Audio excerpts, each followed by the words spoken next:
तो तीनों वेदों में विद्यमान किए हुए साकाम कर्मों को करने वाला, और जो वेदों में साकाम कर्म लिखे हुए हैं।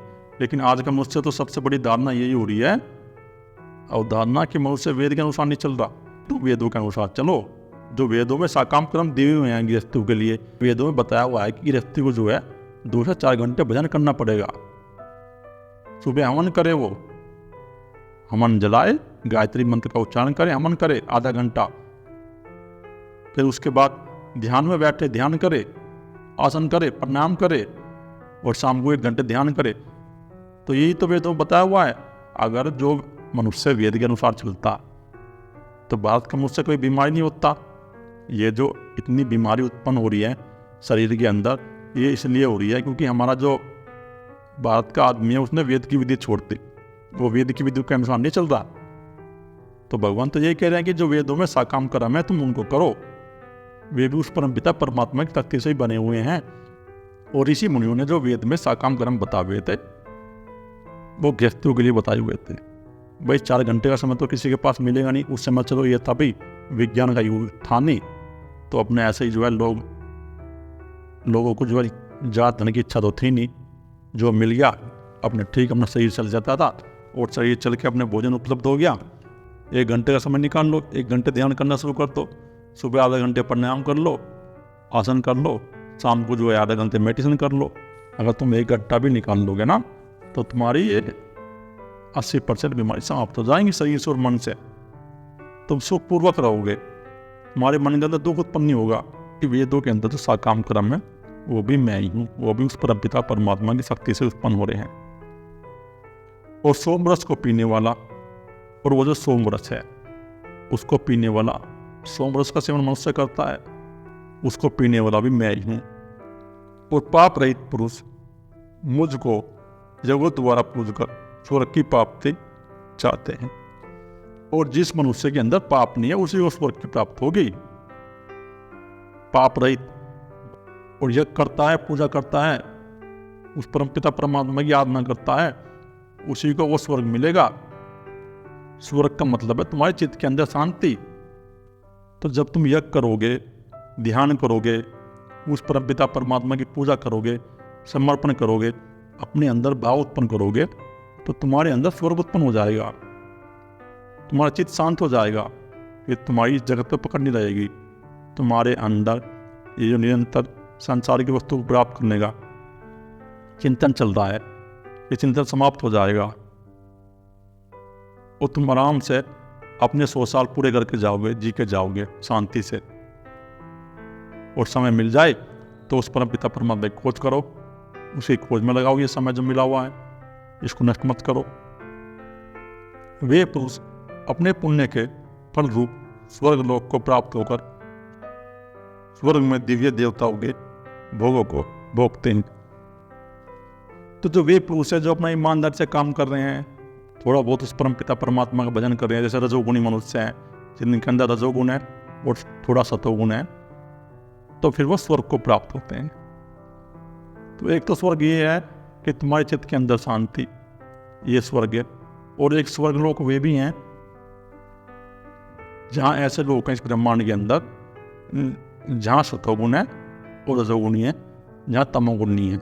जिन लोगों पर तमोगुण नहीं है वहाँ सतोगुण है और रजोगुण है, तो उनका जो अहंकार है ना, जो इस प्रकार कर्म करेंगे जिनके अंदर सतोगुण रजोगुण प्रकट हो जाएगा, तमोगुण की गिनती नहीं रहेगी, तमोगुण की गिनती उनकी टूट जाएगी।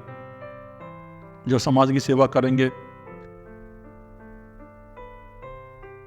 तो उनका अहंकार वहीं प्रकट हो जाएगा। जो ब्रह्मांड में ऐसे लोग हैं जहां सतोगुण है और रजोगुण है, या फिर ऐसे घर में प्रकट होगा जहां सब सुख सुविधाएं हो, शांति हो, तो फिर वे देवताओं के भोग भोगते हैं। तो देवता कौन है? देवता ये पंचमहाभूत हैं।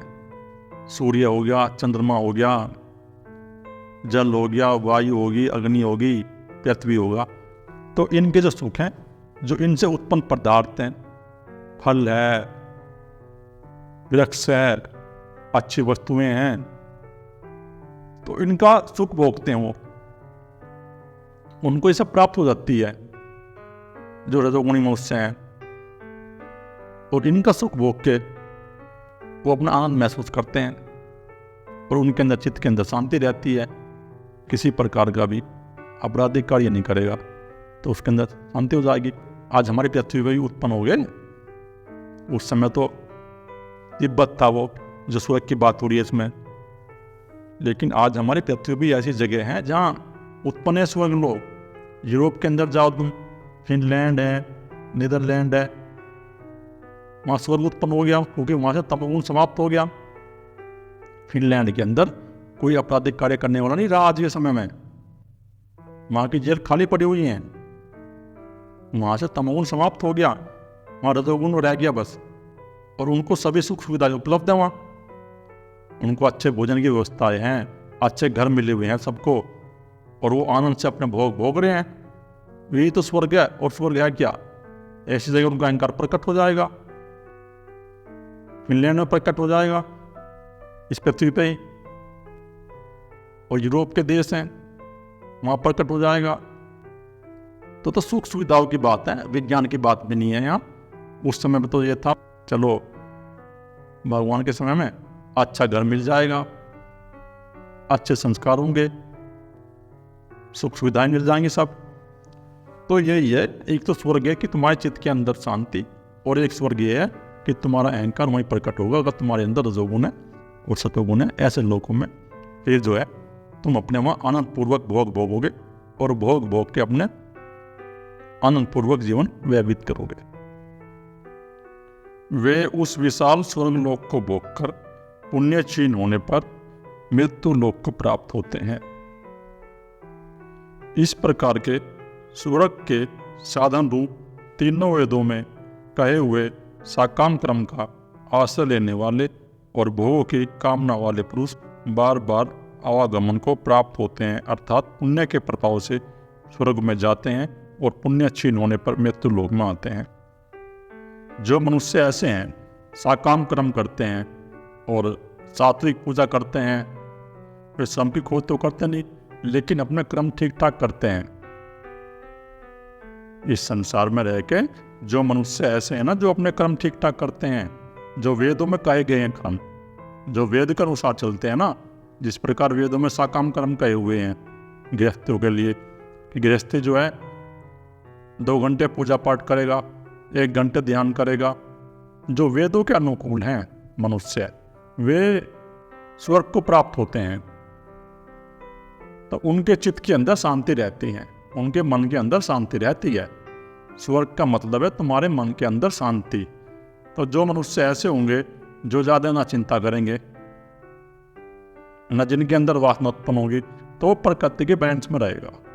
जो मनुष्य ध्यान साधना करेगा, थोड़ा भजन करेगा, तो वो है ना, वो प्रकृति के बैलेंस में रहेगा, उसकी ऊर्जा मणिपुर चक्र पर रहेगी।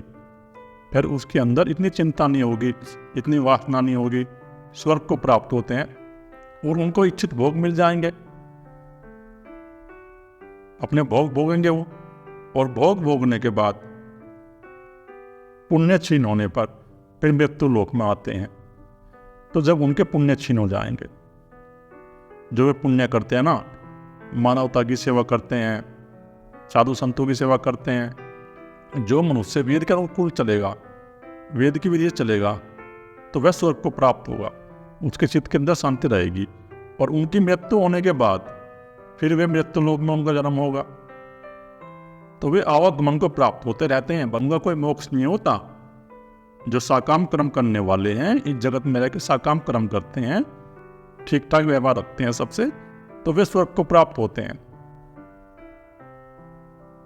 या उनका अहंकार ऐसी जगह प्रकट होगा जहां सब सुख सुविधाएं हैं। मरने के बाद उनका अहंकार ऐसी जगह प्रकट होगा जहां रजोगुण है। कि आज हमारी पृथ्वी पर भी ऐसे लोग हैं, यूरोप के अंदर हैं ऐसे देश हैं जहां वे पूरी तरह स्वर्ग हो गए हैं, वहां तमोगुण नहीं बचा, रजोगुण रह गया बस यूरोप के अंदर। तो वहां पर कट हो जाएगा उनका अहंकार।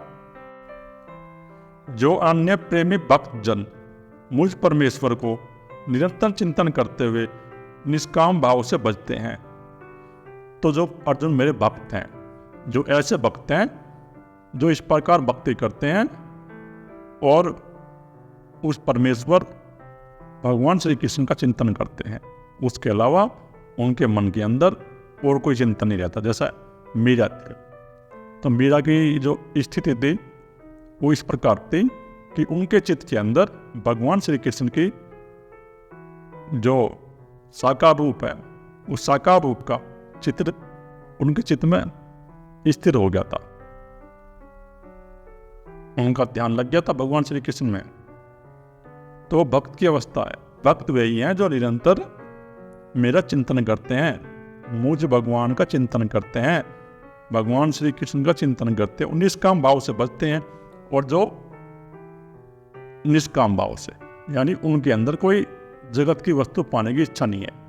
जैसे आज का मनुष्य है, आज का मनुष्य क्या कर रहा, वो मंदिर में जा रहा है या भगवान श्री कृष्ण की मूर्ति लगा ली उसने और मांगता रहता है कि मुझे धन मिल जाए और परिवार में सुख शांति हो जाए। तो ऐसा व्यक्ति है ना, भगवान श्री कृष्ण का भक्त नहीं है। मेरा भक्त वही है जो निष्काम भाव से मेरा चिंतन करता है, जिसके अंदर कोई कामना नहीं बची हुई जरूरत की वस्तु को पाने की, जिसके अंदर सिर्फ एक ही इच्छा है कि मुझे भगवान श्री कृष्ण कैसे मिल जाए। निरंतर भगवान का चिंतन, उस साकार रूप का, और वही भक्त है। वो नित्य निरंतर मेरा चिंतन करने वाले पुरुषों का योगक्षेम में स्वयं प्राप्त कर देता हूं। नित्य और निरंतर मेरा चिंतन करता है, चाहे वो कोई स्त्री हो चाहे पुरुष हो, उनका मैं योगक्षेम स्वयं कर देता हूं। कि जो भक्त ऐसा होगा कि उसके चित्त के अंदर भगवान का साकार रूप प्रकट हो जाएगा, तो हृदय चक्र में आ जाएगा। और हृदय चक्र में आने के बाद उसके अंदर प्रेम प्रकट होगा, भक्ति प्रकट होगी, तो उनका योगक्षेम स्वयं हो जाएगा। क्योंकि वो भक्त है ना, वो सविकल्प समाधि को उपलब्ध हो जाएगा। ना तो उसने कोई अध्ययन किया किताबों का, ना उसने कोई कर्म मार्ग पर चला, ना योग मार्ग पर चला। वो भक्त जो है ना, वो हृदय में आ जाएगा। इसलिए तो कहते हैं कि भाई कलयुग में जो भक्ति करेगा वो पार हो जाएगा। तो इसका अर्थ यही है कि जो भगवान के प्रति अपने मन के अंदर प्रेम उत्पन्न करेगा और निरंतर भगवान का चिंतन करेगा, तो उसकी अवस्था हृदय में आ जाएगी। और जब हृदय में आ जाएगा वो भक्त, तो आगे का रास्ता तो स्वयं मिल जाएगा। अगर इस जन्म में नहीं मिलेगा तो आगे मिल जाएगा। आगे फिर उसका जन्म ऐसा हो जाएगा, जो ऐसे लोग हैं इस ब्रह्मांड में जहाँ सतोगुण है, जहाँ सिर्फ सतोगुण है, जो लोग कभी नष्ट नहीं होते हमारे ब्रह्मांड के अंदर, जिन लोगों की बात हुई है ना विष्णु पुराण के अंदर, तो वो ऐसे लोग हैं जो सात्विक लोग हैं ब्रह्मांड के अंदर, जो कभी नष्ट नहीं होते। तो उनका अहंकार वहाँ प्रकट हो जाएगा, क्योंकि वहाँ से अपनी साधना शुरू कर देंगे। वहाँ से फिर अपनी साधना शुरू करने के बाद उनका मोक्ष हो जाएगा। फिर उसी की बात हो रही है जो भगवान श्री कृष्ण का अनन्य भक्त है, जिसके अंदर इस प्रकार की इच्छा है कि मुझे वो भगवान श्री कृष्ण ही चाहिए। ऐसा भक्त नहीं की बात नहीं करे भगवान कि जो घर में रह रहे हैं और बच्चों में आसक्त हैं और धन में आसक्त है, निरंतर काम का चिंतन है। आज के भक्त ऐसे ही हो रहे हैं ज्यादातर, उनके मन के अंदर निरंतर चिंतन है धन की प्राप्ति का, बच्चों में पकड़ बनी हुई है पूरी तरह से, और बाहर से कह रहे हैं कृष्ण कृष्ण मेरा कृष्ण। तो वे दम्भी हैं, वे भक्त नहीं है।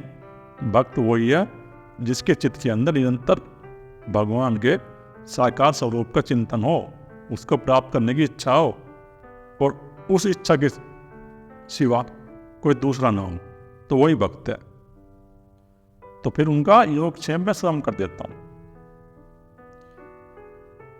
हे अर्जुन, यद्यपि श्रद्धा से युक्त जो साकाम भक्त दूसरे देवताओं को पूजते हैं, वे भी मुझको ही पूजते हैं, किंतु उनका वह पूजन अविधि पूर्वक अर्थात अज्ञान पूर्वक है। कि जो ऐसे मनुष्य हैं जिनके अंदर श्रद्धा है, प्रेम है, भक्ति है, लेकिन वो दूसरे देवताओं को पूजते हैं, जितने प्रकार के भी देवता हैं। कोई गणेश को पूजेगा, कोई दुर्गा माँ को पूजेगा, कोई काली माँ को पूजेगा। तो इस प्रकार ये देवता हैं। क्योंकि अगर कोई भी मनुष्य समर्पण करेगा, किसी भी देवता के प्रति कर दो, वो तो समर्पण की बात है। चाहे वो अपने सतगुरु के प्रति कर दो समर्पण। यहाँ बात भगवान श्री कृष्ण की भी नहीं हो रही, साकार रूप की। यहाँ मेन चीज है समर्पण। जब हमारे चित्त के अंदर, मन के अंदर किसी के प्रति समर्पण हो जाएगा तो हमारा प्राण जो हृदय चक्र में आ जाएगा तुरंत ही, क्योंकि सबके अंदर वो परम तत्व चेतन है। चाहे कोई भी देवता हो, किसी भी प्रकार का चेतन से अलग नहीं है, किंतु वह पूजन उनका अविधि पूर्वक है, अर्थात अज्ञान पूर्वक है। वे जो पूजा पाठ कर रहे हैं उनकी वह पूजा पाठ अज्ञान पूर्वक है। उनके अंदर विवेक बुद्धि उत्पन्न हुई, प्रज्ञा बुद्धि उत्पन्न हुई, उनके अंदर जो बुद्धि है वो संसारी है, अभी संसारी मोह से है वे, जो ऐसे ही किसी के कहने में आगे पूजा करने लग जाते हैं। बस उनको संस्कार मिल गए, कहीं से घर से मिल गए, बाहर से किसी ने बता दिया, समाज से मिल गए, या कोई महात्मा ऐसा बैठा उसने बता दिया कि भाई तुम इस प्रकार जाकर किसी देवता की पूजा करने लगो। तो अज्ञानी है मनुष्य, अज्ञान है उनके अंदर, अविधि पूर्वक पूजन है उनका। जो विधि पूर्वक पूजन करेगा तो उस परम पिता परमात्मा के चेतन स्वरूप का करेगा, जिसके अंदर विवेक बुद्धि उत्पन्न होगी। वो अपने मन को खाली करेगा, अपने मन के अंदर कोई इच्छा नहीं रखेगा, वो साक्षी की साधना करेगा, अपने मन के अंदर उठने वाले विचारों को देखेगा, बुद्धि की व्यक्ति को देखेगा। इस प्रकार वो साधना करेगा जो अज्ञानी नहीं है। और जो अज्ञानी है उसे कोई कुछ बता दो तो वो इस प्रकार ही लग जाएगा पूजा पाठ करने। कोई घंटी बजा रहा है शाम को बैठ के, कोई कुछ कर रहा है, तो ये सब अज्ञानी मोह से हैं, क्योंकि संपूर्ण जगहों का भोक्ता और स्वामी भी मैं ही हूं उस परम तत्व की। क्योंकि भगवान के अंदर वो परम पिता परमात्मा प्रकट है, उनका आगे चक्र खुला हुआ है। इसलिए कह रहे हैं भगवान तो जितने प्रकार के भी यज्ञ हैं, यज्ञ भी बहुत प्रकार के हैं, उन सभी यज्ञों का स्वामी वो परम पिता परमात्मा चेतन ही है। परंतु वे मुझ परमेश्वर को तत्व से नहीं जानते, इसी से गिरते हैं, अर्थात पुनर्जन्म को प्राप्त होते हैं। भगवान ये कह रहे हैं कि मुझ परमेश्वर को तत्व से जानो। वो जो मेरे अंदर परम पिता परमात्मा का तत्व है ना, वही परमात्मा है। तुम तत्व से जानो उसको, तुम अपने अंदर विवेक बुद्धि उत्पन्न करो, मन बुद्धि के साक्षी हो जाओ। तुम्हारे मन के अंदर जो विचार चल रहे हैं, आज भगवान श्री कृष्ण के शरीर की सब पूजा करने लग गए। घर में लड्डू गोपाल की मूर्ति रख लेंगे और बैठ के जो है घंटी बजाना शुरू कर देंगे। उनके अंदर प्रेम नहीं है, भक्ति नहीं है, समर्पण नहीं है, बस ऐसे ही गए और घंटी बजा के खाना पूर्ति करके आगे वापस। अगर उनके अंदर प्रेम हो, भक्ति हो, तो आराम से बैठे वहां भगवान की साकार मूर्ति के सामने और कीर्तन करे 1 घंटा बैठ के आराम से भगवान के नाम का भक्ति पूर्वक। और इसी से वे गिरते हैं और पुनर्जन्म को प्राप्त होते हैं। तो फिर वे भक्त जो है ना, पुनर्जन्म को प्राप्त होते रहेंगे, उनका कभी मोक्ष नहीं होगा, उनका अहंकार प्रकट होता रहेगा। क्योंकि उनके अंदर पहले रजोगुण का अहंकार था, अब सतोगुण का अहंकार प्रकट हो गया उनके अंदर। अब इस प्रकार का अहंकार हो गया कि मैं भक्त हूं, मैं भगवान की पूजा करता हूं, ये अहंकार प्रकट हो गया। तो ये अहंकार उनका प्रकट होगा, फिर जन्म ग्रहण करेगा उनका अहंकार, उनका मोक्ष नहीं होगा। इसी से वे गिरते हैं और इसी से जो है ना वे गिरते हैं, क्योंकि वे परमपिता परमात्मा को नहीं जानते, उस तत्व को नहीं जानते। मुझे इस प्रकार जानते हैं कि मैं शरीर हूं, और जो मुझे इस प्रकार जानेगा कि मैं शरीर हूं और भगवान श्री कृष्ण के शरीर की पूजा करेगा तो बार बार गिर देगा, बार बार पुनर्जन्म को प्राप्त होगा। तो मोक्ष उसी का होगा जो अपने अंदर उस तत्व को प्रकट कर लेगा, उसका फिर पुनर्जन्म नहीं होगा। देवताओं को पूजने वाले देवताओं को प्राप्त होते हैं, पितरों को पूजने वाले पितरों को प्राप्त होते हैं, भूतों को पूजने वाले भूतों को प्राप्त होते हैं, और मेरा पूजन करने वाले भक्त मुझको ही प्राप्त होते हैं। इसलिए मेरे भक्तों का पुनर्जन्म नहीं होता। देवताओं को पूजने वाले जो मनुष्य ऐसे हैं जिनके अंदर सत्वगुण है, और वो देवता की पूजा पाठ कर रहे हैं तो वो देवताओं को प्राप्त होंगे, उनका अहंकार वहां प्रकट हो जाएगा। यहाँ सब प्रकार की सुख सुविधाएं हैं। देवता ये हैं, जल देवता, वायु देवता, पृथ्वी देवता, अग्नि देवता, सूर्य देवता, चंद्र देवता। तो इनसे जो उत्पन्न है ये संसार के पदार्थ, तो जो देवताओं को पूजेगा उसे ही संसार के भोग के वस्तु मिल जाएंगे, प्राप्त हो जाएंगे, और वो देवताओं को प्राप्त हो जाएंगे। देवताओं को प्राप्त इसलिए होंगे क्योंकि ये जो हमारा पंचमहाभूत का शरीर है वो इनसे उत्पन्न है, देवताओं से। पृथ्वी तत्व से उत्पन्न है, जल तत्व है उसके अंदर।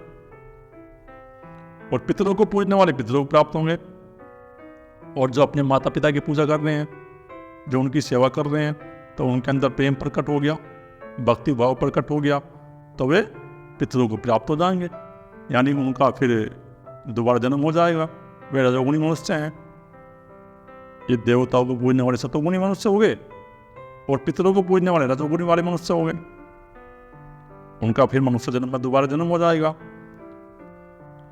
भूतों को पूजने वाले भूतों को, प्रेतों को पूजने वाले प्रेतों को,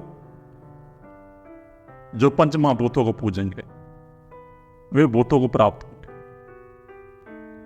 अब यहां बात होगी जो तमोगुणी मनुष्य हैं, जिनकी चेतना के अंदर से सतोगुण नष्ट हो गया है, रजोगुण भी कम है और तमोगुण बहुत मात्रा में बढ़ गया है, तो वे प्रेतों को प्राप्त होंगे। प्रेत का मतलब है पशु विरक्ति, उनकी पशु विरक्ति होगी, क्योंकि पुराणों के अंदर चित्र लगे हुए हैं, पशुओं के चित्र है वे। उनका जो अहंकार है ना पशुओं की योनि में प्रकट हो जाएगा। जो प्रेतों की पूजा करते हैं, जैसे तांत्रिक हैं, ये तांत्रिक क्या करते हैं, ये मूर्ति लगा लेंगे और प्रेतों की पूजा करेंगे, ठगेंगे लोगों को, लोगों का बेवकूफ बनाते हैं। ये भी एक आपराधिक कार्य है कि लोगों का बेवकूफ बनाना, लोगों को ठगना। क्योंकि प्रेत नाम की कोई चीज है ही नहीं ऐसे जो हमारे शरीर के अंदर घुस जाए। ये तो सब मनोरोग हैं। अगर हमारे मन के अंदर तमोगुण बढ़ जाएगा तो वो मनुष्य बेचैन हो जाएगा, वो उल्टी सीधी हरकत करनी शुरू कर देगा।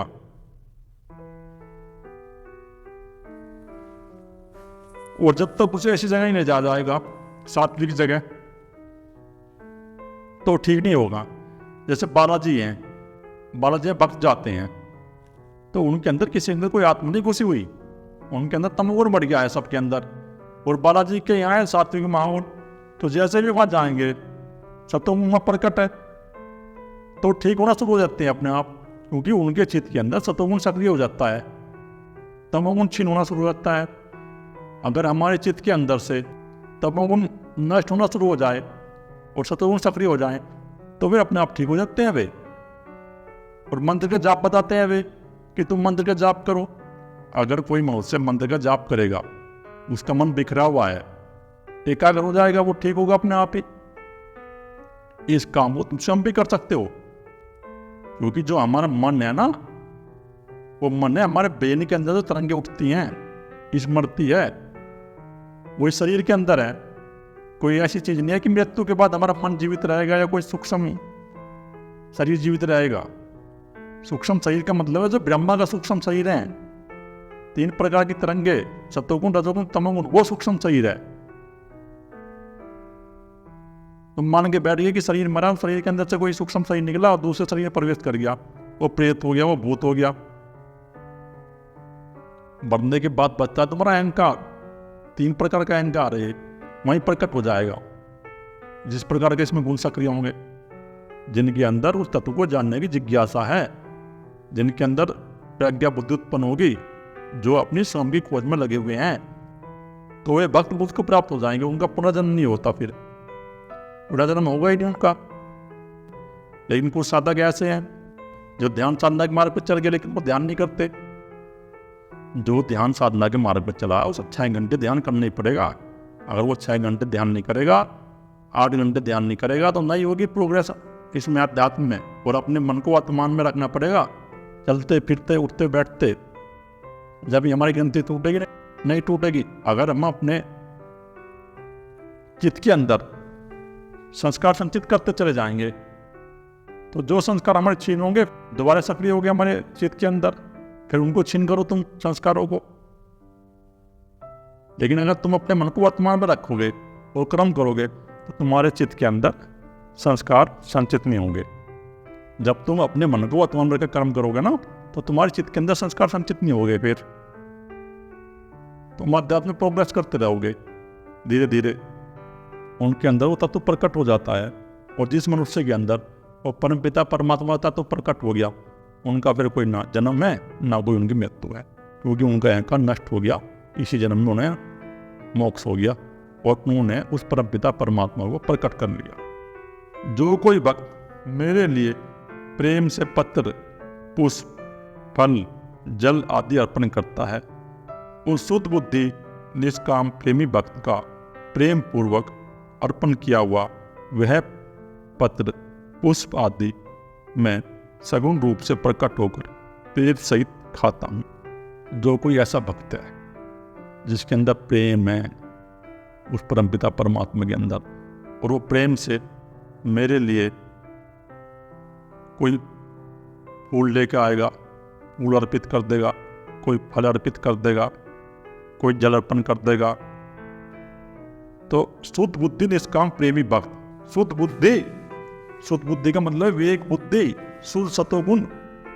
जिस भक्त के अंदर शुद्ध सतोगुण रहेगा वो अपने हृदय चक्र में रहेगा, और जो भक्त हृदय चक्र में रहेगा इस प्रकार भगवान को प्रेम से कुछ भी अर्पण करेगा तो भगवान उसको स्वीकार कर लेंगे। लेकिन अगर तुम्हारे चित्त के अंदर संसार की वस्तु को प्राप्त करने की चिंता है, धन की चिंता है, काम की चिंता है, अगर तुम्हारा प्राण नीचे ही दो चक्रों पे है तो तुम बाहर से कितने भी ढोंग कर लो, पाखंड कर लो, वो तुम्हारा स्वीकार नहीं होगा भगवान को। लेकिन अगर तुम्हारे मन के अंदर प्रेम है, भगवान को जरूरत है प्रेम की, हृदय के अंदर प्रेम है, समर्पण है, तो भगवान स्वीकार कर लेंगे उसको, जो भी तुम अर्पण करोगे उसको परमपिता परमात्मा को। और सगुण रूप से प्रकट हो गया, मैं उसको पीठ सहित खाता हूं। बस जो फल होगा तुमने उसको अर्पण कर दिया तो उसको जो भी खाएगा वो परमपिता परमात्मा ही खाएगा। अगर कोई मनुष्य खाएगा तो उसके अंदर ही वो परमपिता परमात्मा का चेतन का तत्व है।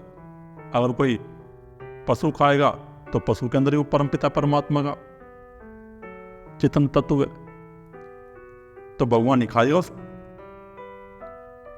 तो ऐसा मनुष्य के अंदर जिसके अंदर प्रेम हो गया, भक्ति होगी ना, तो फिर उसको सब जगह वो परमपिता परमात्मा ही दिखाई देता है सबके अंदर। जिसके अंदर कोई द्वेष नहीं है, कोई राग नहीं है, उस भक्त की बात हो रही है यहाँ। जिस मनुष्य के अंदर राग और द्वेष नष्ट हो गई है, जिनके अंदर से चिंता नष्ट हो गई है, अगर वो अर्पण करेगा तो उसको भगवान ही स्वीकार कर लेगा, वही खाएगा। क्योंकि भगवान इसलिए खाएगा क्योंकि सबके अंदर वो परमपिता परमात्मा का तत्व है।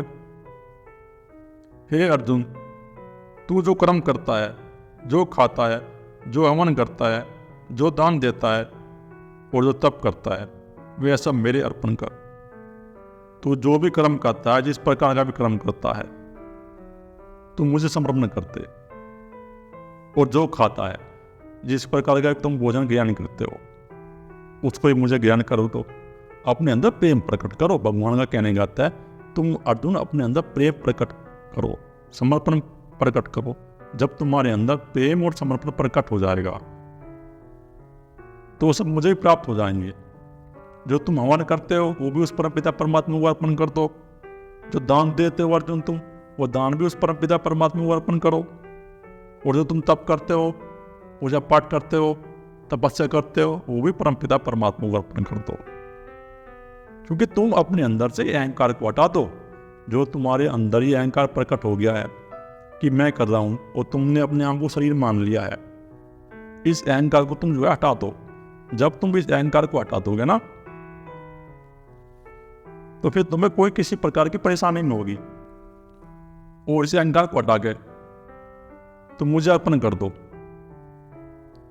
इस प्रकार जिसमें समस्त कर्म मुझ भगवान के अर्पण होते हैं, ऐसे संन्यास योग से तो शुभाशुभ फल रूप कर्म बंधन से मुक्त हो जाएगा। सब कर्म उस परमपिता परमात्मा को अर्पण कर दोगे। तुम इस प्रकार कर्म करोगे कि जो कर रहा है वो परमपिता परमात्मा करा रहा है, मैं तो निमित्त मात्र हूँ। और जो भी करोगे प्रेम पूर्वक भक्ति पूर्वक उस परमपिता परमात्मा को अर्पण कर दोगे। तो जो ऐसा सन्यासी है जिसके अंदर इस प्रकार की भावना है तो वो भी सन्यासी है। और युक्त चित्त वाला और जिसके चित्त के अंदर प्रेम है, भक्ति है, समर्पण है और विवेक बुद्धि है, तो वह मनुष्य फिर सभी प्रकार के कर्म बंधन से मुक्त हो जाएगा, क्योंकि वह उस तत्व को जान लेगा। और जो उस तत्व को अपने अंदर प्रकट कर लेगा तो उसको फिर कोई कर्म बंध नहीं जाएगा। फिर चाहे उसके शुभ कर्म हो चाहे उसके अशुभ कर्म, सभी प्रकार के कर्म उसके नष्ट हो जाएंगे। सभी प्रकार की जो 3 प्रकार की तरंगे हैं ना उसके अहंकार के अंदर, तमोगुण की तरंगे, रजोगुण की और सतोगुण की, ये तीनों प्रकार की तरंगे उसके नष्ट हो जाएंगे और अंत में वह मुक्त हो जाएगा, उस परमपिता परमात्मा को ही पा लेगा। ऐसा व्यक्ति अंत में फिर मुक्त हो जाता है और मुक्त होकर उस परमपिता परमात्मा को अपने अंदर प्रकट कर लेगा। और जब प्रकट कर लेगा तो फिर उसका दोबारा जन्म नहीं होगा। मैं सब भूतों में समभाव से व्यापक हूं।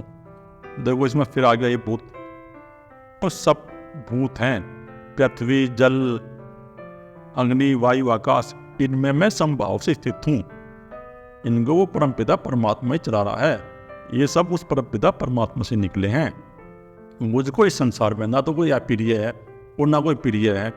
उस मनुष्य के अंदर समभाव उत्पन्न हो जाता है। जिस मनुष्य का आगे चक्र खुल गया तो उस मनुष्य के अंदर भेद समाप्त हो जाता है। उसके अंदर फिर ना कोई प्रिय है ना कोई अप्रिय है, ना कोई उसका दुश्मन है ना कोई उसका मित्र है। जिसका आगे चक्र खुल गया, जिसके अंदर वो प्रेम प्रकट हो गया, अनुभव कर लेगा, जो देख लेगा अपनी विवेक बुद्धि से, ध्यान के द्वारा कि सभी प्राणी भूतों से उत्पन्न है और भूतों में विलीन हो गए हैं, तो फिर वो सबको समभाव से देखेगा। परंतु जो भक्त मुझको प्रेम से भजते हैं, परंतु कुछ ऐसे भक्त हैं जो मेरे साकार रूप का प्रेम से मुझे भजते हैं, वे मुझ में हैं और मैं उनमें हूं, प्रत्यक्ष प्रकट हूं। जो भक्त है ना उनके अंदर भी वो परमपिता परमात्मा चेतन शक्ति है और वो प्रकट कर लेगा अपने उस रूप को। उनके अंदर मैं ही हूं, वो मेरा स्वरूप प्रकट है उनके अंदर, क्योंकि जो भी उस स्वरूप को प्रकट करेगा वो जो परमपिता परमात्मा का चेतन स्वरूप है। अगर वो प्रेम से भक्ति से साधना करेंगे, उनके अंदर हृदय में भक्ति उत्पन्न होगी, प्रेम उत्पन्न होगा, तो वो उस परमपिता परमात्मा के स्वरूप को प्रकट कर लेंगे। उनके अंदर मैं ही हूं और वे मेरे अंदर हैं। तो वो इष्ट की बात हो गया। जब जैसे भगवान श्री कृष्ण ने उद्धव से कहा था कि उद्धव उन गोपिकाओं के अंदर मैं ही हूं और गोपिकाएं वे मेरे अंदर है, क्योंकि गोपिकाओं ने भगवान श्री कृष्ण के प्रति समर्पण किया हुआ था। वे जो ब्रज की गोपिकाएं थी ना, वे कोई ऐसी नहीं थी, उनके निरंतर चित्त के अंदर भगवान श्री कृष्ण के चित्र स्थित हो गया था, प्रेम प्रकट हो गया था उनके अंदर, उनका प्राण हृदय चक्र पा गया था सभी का। यदि कोई अतिशय दुराचारी भी अनन्य भाव से मेरा भक्त होकर मुझको बचता है, तो जो दुराचारी है, जो आपराधिक कार्य कर रहा है, लेकिन वो आपराधिक कार्य छोड़ के उस परमपिता परमात्मा की पूजा अर्चना करेगा, उसको भजेगा और उसकी खोज में लग जाएगा। जैसा डाकुआ गोली मार था, तो डाकुआ गोली मार भगवान बुद्ध की शरण में चला गया, तो फिर उस परमपिता परमात्मा की खोज में लग गया वो, तो उसकी शरण में आ गया वो परमपिता परमात्मा की। और भी ऐसे बहुत भक्त हुए हैं, भगवान के ज्ञानी हुए हैं, जो पहले आपराधिक कार्य करते थे और फिर आपराधिक कार्य करने के बाद वे वहां से हट गए और हटने के बाद अपनी स्वयं की खोज में लग गए और उन्होंने वो तत्व प्रकट कर लिया। तो वह साधु ही मानने योग्य है, क्योंकि वह यथार्थ निश्चय वाला है, अर्थात उसने भली भांति निश्चय कर लिया है कि परमेश्वर के भजन के समान अन्य कुछ भी नहीं है। तो वह साधु ही है। जो मनुष्य ऐसा है जो आपराधिक कार्य कर रहा था, लेकिन वे सब छोड़ के अगर वो परमपिता परमात्मा की खोज में लग गया है, उस तत्व की खोज में लगा हुआ है वो, तो भगवान कह रहे हैं कि वो साधु ही है, क्योंकि उसने निश्चय कर लिया है कि मुझे उस तत्व को प्रकट करना है, और निश्चय करके उस तत्व की खोज में लग गया है। वो उसने भली बातें सब कुछ देख लिया और उसके अंदर पे प्रज्ञा बुद्धि और विवेक बुद्धि उत्पन्न होनी शुरू हो जाएगी। भाई हमारे चित्त के अंदर संस्कार है ये, अगर हमारे अंदर तमोगुणी अहंकार प्रकट हो गया, लेकिन उसके अंदर बुद्धि प्रकट हो गई, देख लेगा यहाँ कुछ नहीं है, अनुभव आ गया उसको, और वो परमपिता परमात्मा की खोज में लग गया, तो धीरे धीरे वो ध्यान करेगा, उसके अंदर प्रेम प्रकट होगा, तो ये संस्कार उसके क्षीण होने शुरू हो जाएंगे तुरंत ही। जो संस्कार उन्हें संचय कर लिए अपने अहंकार के अंदर, चित्त के अंदर, वो ध्यान से क्षीण होने शुरू हो जाते हैं सब तरंगे। पहले तमोगुण की क्षीण होती हैं, फिर रजोगुण की, फिर सतोगुण की। जो परमेश्वर के समान किसी को नहीं चाहता, जो इस प्रकार निश्चय कर लिया कि मैं तो उस तत्व को प्रकट करूँगा, तो मुझे को प्राप्त हो जाता है। वही तो प्राप्त होगा, वो प्राप्त नहीं होगा। जो बार बार से कर रहा है कृष्ण कृष्ण जैसे आज चल रहा है, वही प्राप्त होगा। जिसके अंदर भगवान का चित्र अंकित हो गया है, समर्पण पैदा हो गया है, भक्ति भाव प्रकट हो गया है, वही भगवान श्री कृष्ण को प्राप्त होगा। वह शीघ्र ही धर्मात्मा हो जाता है, यानी जो उस परमपिता परमात्मा इसका में चला गया तो वह धर्मात्मा हो गया। और जो सदा रहने वाली परम शांति है, जो ऐसी शांति है जब हमें उस परमपिता परमात्मा का अनुभव हो जाता है ना, वो शांति हमारे अंदर प्रकट हो जाती है। ऐसा मनुष्य उस परम शांति को प्राप्त हो जाता है, जो इस प्रकार मेरा ही अनन्य भाव से चिंतन करता है और जब मेरी शरण में आता है। हे अर्जुन, तो निश्चय पूर्वक सत्य जान कि मेरा भक्त नष्ट नहीं होता। और अर्जुन तो इस प्रकार जान ले, जो उस परमपिता परमात्मा का भक्त है, जो चेतन शक्ति का भक्त है, वो कभी नष्ट नहीं होता। नष्ट होते हैं 5 भूत, 5 भूतों से बना हुआ शरीर नष्ट होता है, यही बार बार नए शरीर प्रकट होता है। लेकिन जो मेरा भक्त है, जो प्रेमी है, वो कभी नष्ट नहीं होगा। हे अर्जुन, स्त्री पुरुष, वेश्य, सूर तथा पाप योनि, चांडाल आदि जो कोई भी हो, वे भी मेरी शरण होकर परम गति को प्राप्त होते हैं। किसी प्रकार कोई मनुष्य हो, चाहे वो स्त्री हो, चाहे पुरुष हो, किसी प्रकार का वो कर्म करता हो, लेकिन अगर वो मेरी शरण आता है तो वह उस परम पिता परमात्मा की गति को प्राप्त हो जाता है। तो मनुष्य में भेद नहीं, देखो हमने भेद कर लिया मनुष्य में। भगवान ने 5000 साल पहले कह दिए बात गीता में कि सभी मनुष्य के अंदर परमपिता परमात्मा का तत्व है।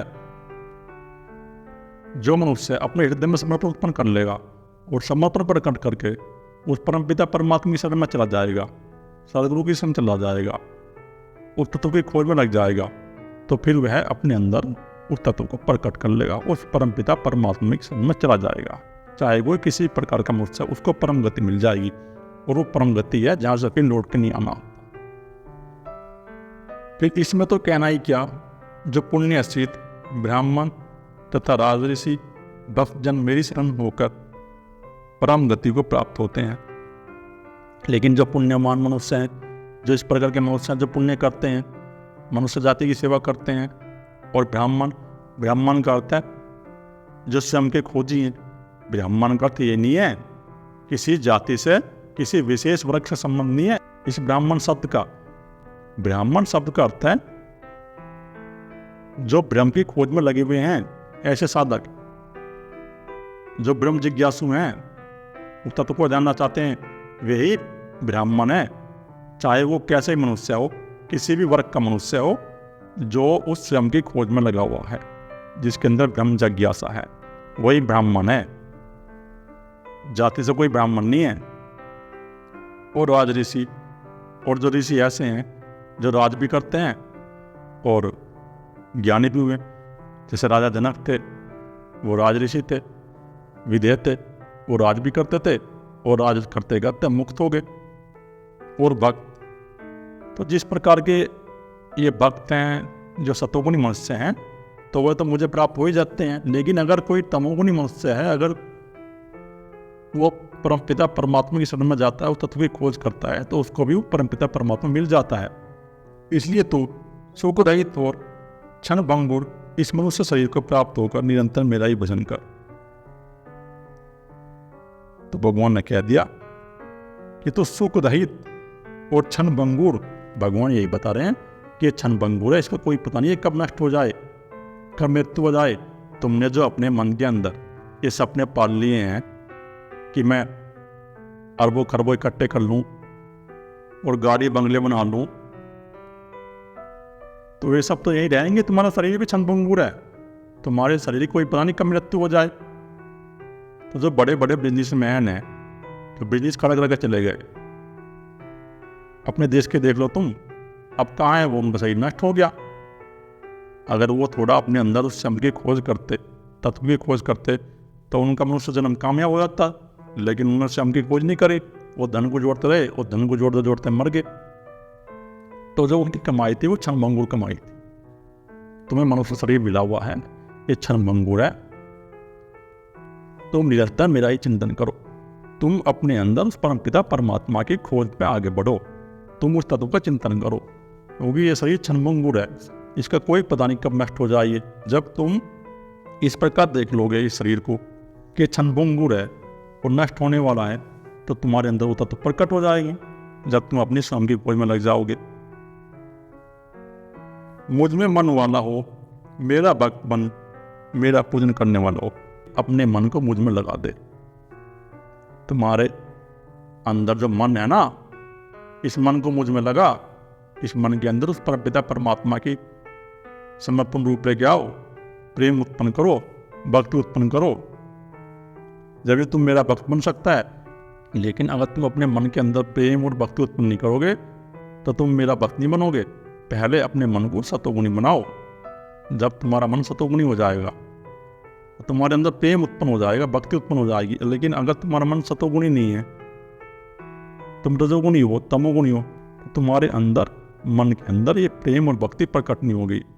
और मेरा पूजन करने वाला, उस परमपिता परमात्मा का पूजन करने वाला, वो मुझ में नियुक्त करके मेरे प्रयाण होकर तुम मुझको प्राप्त हो, और फिर अपने आप को मुझ में नियुक्त कर दे और मेरे प्रयाण हो जा। उस परमपिता परमात्मा के प्रयाण होकर मेरा ही भजन कर और मेरे ही उस स्वरूप को याद कर। जब तुम इस प्रकार उस मेरे स्वरूप का चिंतन करोगे और वे शरण आओगे, तो अर्जुन मुझे प्राप्त हो जाएंगे। कि चाहे कोई कैसे ही मनुष्य हो, अगर वो भक्ति मार्ग से चले या ज्ञान मार्ग से चले, लेकिन अपने अंदर उसको प्रेम प्रकट तो करना ही पड़ेगा। जो पहली आध्यात्म की सीढ़ी हो, प्रेम में भक्ति है। अगर हम मणिपुर चक्र पे हैं, बैलेंस में है, तो हमें पहले हृदय चक्र में आना पड़ेगा, पहले प्रेम प्रकट करना पड़ेगा, भक्ति उत्पन्न करनी पड़ेगी, जब तो हम विशुद्ध चक्र में चलेंगे। लेकिन अगर हम हृदय चक्र में नहीं आएंगे, फिर आगे की यात्रा कैसे करेंगे? तो चाहे कोई कितना ही बड़ा ज्ञानी हो, उसको भी प्रेम में भक्ति में डूबना ही पड़ेगा। बिना प्रेम के, बिना भक्ति के अध्यात्म नहीं है। अध्यात्म की शुरुआत ही प्रेम और भक्ति से। तो अगर तुम्हें आध्यात्मिक होना है, पहले तुम अपने अंदर सतोगुण सक्रिय करो और भक्ति उत्पन्न करो, प्रेम उत्पन्न करो। और अगर तुम्हें कोई सतगुरु मिले, तो वहां जाकर समर्पण कर दो और उसकी शरण में जाकर तुम उस तत्व की खोज में लग जाओ। जो परमपिता परमात्मा तत्व है ना, तुम उस तत्व की खोज में लग जाओ। जब तुम उसकी शरण में जाकर उस तत्व की खोज में लग जाओगे, तो तुम्हें फिर कोई किसी प्रकार की परेशानी नहीं होगी। और अगर तुम उस तत्व की खोज में नहीं लगोगे, तो फिर तुम्हें कोई दिक्कत होगी। क्योंकि ये मनुष्य जन्म तुम्हें मिला है, इसका कोई लाभ उठा लो। अगर तुमने इसका लाभ नहीं उठाया, तो ये क्षण भंगुर है। ये मनुष्य जन्म क्षण भंगुर है, इसका कोई पता नहीं कब नष्ट हो जाए। और तुम देख ही रहे हो, आज हम हैं, कल पता नहीं क्या हो जाए। रोड पे कितने एक्सीडेंट हो रहे हैं रोज। अभी कोरोना आया था, कोरोना में करोड़ों आदमी मर गए। किसी को कोई पता था कि ऐसे मर जाएंगे, ऐसी बीमारी आएगी? तो भगवान का कहने का ये कि कल का कुछ पता नहीं, कल क्या हो जाए। कल कोई ऐसी बीमारी हो जाए कि 50% मनुष्य मर जाए, या युद्ध हो जाए कोई, और युद्ध में जो मर जाए मनुष्य, जैसे रूस में युद्ध चल रहा है और यूक्रेन में चल रहा है। यूक्रेन में क्या हुआ? यूक्रेन वालों को पता था कि ऐसा हो जाएगा, लेकिन वह युद्ध चला। युद्ध में उसकी सारी सेना खप गई, मनुष्य मर गए बहुत। तो जब तो कह रहे हैं भगवान के ये मनुष्य जन्म क्षणभंगुर है, इसलिए क्षणभंगुर है कि समय कोई पता नहीं कब क्या हो जाए, कब किसी देश से युद्ध हो जाए, कब कोई आक्रमण कर दे, कब हमारी शरीर की मृत्यु हो जाए, और तुम अपने मन के अंदर सपने देखने बैठ गए